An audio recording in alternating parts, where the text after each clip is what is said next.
Hello दोस्तों, welcome back to my channel. आज हम बात करेंगे इंडिया और फ्रांस के बायलैटरल रिलेशंस में हुए मेजर अपडेट्स के बारे में। हाल ही में पीएम मोदी के फ्रांस विजिट के बाद दोनों देशों के बीच क्या बड़े एग्रीमेंट्स हुए हैं। आगे बढ़ने से पहले थोड़ा बैकग्राउंड देखते हैं। अगर मैं आपसे पूछूं कि इंडिया का सबसे ट्रस्टेड पार्टनर कौन है, ऑब्वियसली आप कहेंगे रशिया। यस, रशिया तो है, बट क्या आपको पता है कि फ्रांस भी हमारा उतना ही ट्रस्टेड पार्टनर रहा है। इन 1998 जब इंडिया ने न्यूक्लियर टेस्ट किए थे, तब अमेरिका समेत कई देशों ने हम पर सैंक्शंस, रिस्ट्रिक्शंस लगाए थे, बट फ्रांस ने हम पर कोई सैंक्शंस नहीं लगाए। इतना ही नहीं, करगिल वॉर के दौरान भी फ्रांस ने हमें मिराज 2000 देकर बहुत मदद की थी। हिस्ट्री में भी देखें तो फ्रांस ने पौंडीचेरी जैसी कॉलोनियल टेरिटरीज हैप्पीली इंडिया को हैंड ओवर कर दी थी, जबकि पोर्चुगल ने इनिशियली गोवा देने से मना किया था, जिससे दोनों देशों के बीच टेंशन काफी बढ़ गई थी। आज के समय में क्लाइमेट चेंज को टैकल करने के लिए आईएसए, इंटरनेशनल सोलर अलायंस, में दोनों देश मेजर पार्टनर्स हैं।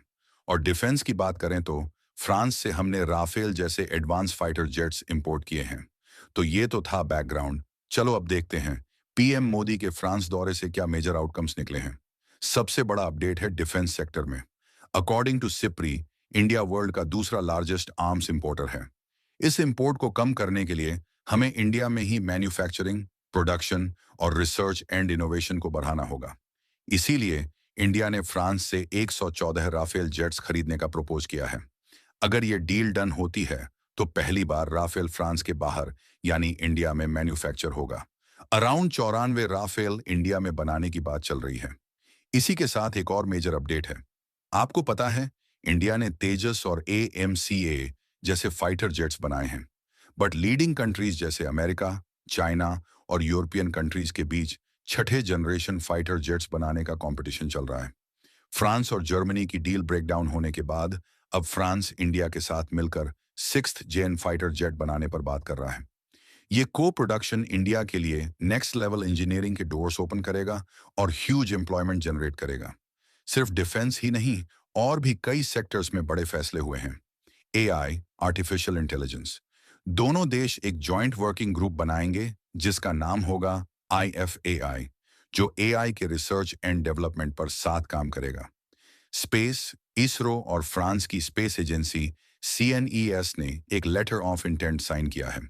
दोनों एजेंसीज माइक्रोग्रेविटी रिसर्च और ह्यूमन इन स्पेस मिशंस पर साथ काम करेंगी। यूपीआई, अब हमारा यूपीआई फ्रांस में भी चलेगा। शुरुआत में कुछ शहरों में और बाद में पूरे देश में।